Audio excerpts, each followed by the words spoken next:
On October 19, 1992, at its headquarters in McLean, Virginia, the United States Central Intelligence Agency held its first in a series of intelligence history symposiums, open to the public, historians, and the press. Inspired by the view that the study of intelligence is frequently overlooked in the analysis of history, the CIA brought together on this day the major participants in one of the defining events of the Cold War, the Cuban Missile Crisis of October 1962. 30 years earlier, on October 15, 1962, in an unmarked warehouse in Washington, a photo analyst for the CIA was examining aerial photographs of the rugged terrain of Cuba. To the untrained eye, these photographs seemed innocuous, but CIA photo interpreter Vincent DiRenzo saw something very menacing in the oblong shapes hidden in the woods just northwest of the Cuban village San Diego de los Baños. By measuring their size and shape and comparing them to manuals of Soviet missiles smuggled out of Russia by spy Colonel Oleg Penkovsky, he could confirm that what he saw was equipment associated with the SS-4 ballistic missiles. With a range of 1,100 nautical miles and a payload of nuclear warheads, they represented a major threat to the balance of power between the United States and the Soviet Union. For these missiles could reach as far north as Washington, D.C., and as far west as Dallas, Texas.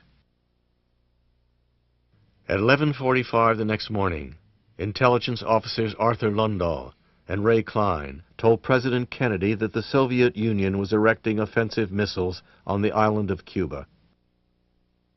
The President's manner was businesslike as he turned to Lundahl and asked, "Are you sure?" Lundahl replied, "Mr. President, I am sure of this as a photo interpreter can be sure of anything."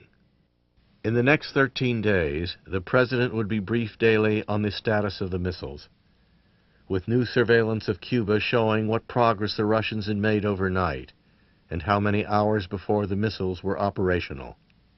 Armed with this information, Kennedy could buy valuable time to plan a strategy on how to confront the Soviets. Today, historians continue to look at the Cuban Missile Crisis and its key players to discover the lessons of diplomacy in the modern era. But until the CIA symposium, much of the first-hand experience surrounding the crisis was based on speculation. What follows are edited excerpts from this symposium.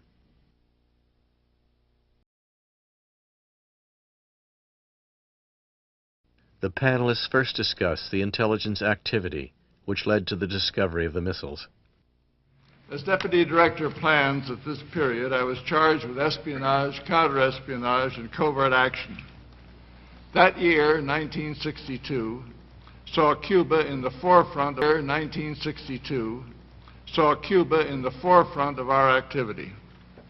Having lived through the trauma of the Bay of Pigs, we recognize that its failure hung over the Kennedy administration and dominated the work of all of us in the Plans Directorate. Let me emphasize, President Kennedy wanted to get rid of Castro and his communist government, period. Operation Mongoose had been in effect for a year before the crisis. Secret agents were being recruited and trained for work in Cuba. The Opalaca Interrogation Center was processing refugees from Cuba as rapidly as sound interrogation procedures permitted. Tales of Soviet weapons being seen on the island filled the press, the radio, intelligence channels. Senator Kenneth Keating of New York was making life miserable for the intelligence community by asserting repeatedly on the Senate floor that offensive missiles were arriving in Cuba at a time when every analyst was bursting his britches in an effort to verify the truth of these allegations. To say that the agency's operational arm was stretched taut and thin is to understate woefully. Given these circumstances, all of us were hard-pressed to verify the multitude of reports we were getting about sightings of missiles and other types of Soviet offensive weapons and equipment. It was a mammoth undertaking. But where possible, we checked every weapon report against U-2 photography of Cuba and against other intelligence sources. Samuel Halpern, Task Force W official, and Warren Frank were involved in the gathering of intelligence in Cuba. We all felt, and we've said so over and over again, we have to get some intelligence first. We have to know what's going on in the island, who's doing what to whom, because after the Bay of Pigs, we were left without any assets at all in the island. We then started to create an organization with a station down in Miami, or south of Miami, called JM Wave, which at one time was the largest station the CIA had in the world until the Vietnam activities in '65 and thereon. The station in Miami was set up as originally, I guess, as sort of a cleanup to the Bay of Pigs activity. We had a lot of disadvantages. For the one thing, we had no agents in Cuba. There was no embassy there, which is usually the place you start to do some research or something. So it was kind of a tough assignment. We had some advantages, though. There were a lot of Cubans in Miami, and these were the first wave of emigres, as is common in most places where a communist system took over, were the professional, managerial, business class. These people got out early and had remained in contact with their families and friends and associates in Havana, so there were a lot of contacts existing. In September and October of 1962, field sources reported missile-like objects moving through Cuba. We had at least 75 to 100 reports of long missiles, not the SAM, but the palm tree-sized missiles. These were observation reports. And we had good observation reports from the unloadings at Mariel, which were not disseminated by Washington. And there's no photographic proof of this, of course, because it was done in the middle of the night, and the U-2s didn't fly at the night. So these things were ignored. We had many reports on these SS-4s, what turned out to be, being stuck on corners. They couldn't negotiate the corners. This was called traffic jams. They'd have to back and up, and everybody... and Cuba's a little country. People find out about these things. So there wasn't that great a secret. The problem of noise, or having too many reports of different quality, kept the legitimate reports from reaching policymakers. Our view in Miami, I think, was consistently that Washington had locked itself into a position with the national intelligence estimates that the Soviets wouldn't do this, wouldn't put missiles in Cuba, and this, we felt, tended to prejudice them against our reports, in which we had a great number, we can discuss this a little later, of missiles in Cuba. The first reports we got of large missiles in Cuba were of missiles the sizes of palm trees. Well, we got a whippersnapper in from Washington one day saying, palm tree, this is meaningless. A palm tree can be a 6-inch seedling or a 120-foot royal palm. Therefore, all these reports are rejected. So, when the Cuban talks about a palm, the national tree in Cuba is a royal palm, which is 60 to 80 feet. Rae Huffstutler, then analyst at CIA headquarters, spoke about the problem of verifying the many and often conflicting sources. Prior to January 1962, we had already received some 200 reports of missiles in Cuba. Of course, this was before there were any missiles at all. The problem of separating the wheat from the chaff was a problem of trying to correlate events, of cross-checking the references, and of trying to pull up out of an enormous amount of confusing, misleading, sometimes contradictory reporting, what the patterns are upon which you might base a judgment as to the facts extant at the time. On the one hand, you had refugee reporting coming in, a lot of it helpful. Indeed, a lot of it helped us to pin down areas which later were to be photographed and targeted for technical coverage. You had agent reports on the island coming in, and you had technical collection both in aircraft flown imagery and in signals intelligence, which we have not talked about this morning, and actually which we're not going to talk much about at all.